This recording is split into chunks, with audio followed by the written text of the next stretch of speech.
Hey guys and ఇక్కడైతే call చేశారండి. And వేరేదైతే కాలుస్తున్నారు. And ఎంతమందికి స్వీట్ కార్న్ ఇష్టం అండ్ ఎంతమందికి నాటు మైస్ అంటే ఇష్టమో నాకైతే చెప్పండి. నాకైతే ఇష్టం లేదండి స్వీట్ కార్న్. కానీ చాలామంది అయితే ఒక 80% అయితే స్వీట్ కార్న్కే ఇష్టపడతారు. ఎందుకు అంటే అది స్వీట్ కార్న్ కదా, సో తీయగా పుల్ల పుల్లగా కారం కారంగా సాల్టీగా ఉండిద్ది కదా. And lemon and salt and కారం అప్లై చేస్తారు కాబట్టి అనుకుంటున్నాను నేనైతే.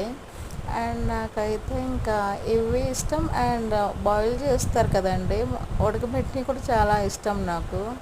అండ్ ఇక్కడైతే రెండు కాల్ చేశారండి. అండ్ ఈ రెండింటికైతే 40 రూపీస్ అని చెప్పారు. అండ్ నేనైతే తీసుకున్నాను రెండు. అండ్ తర్వాత మనీ ఇచ్చే అమౌంట్ వీడియోతో మళ్ళీ పెడతాను. So bye bye.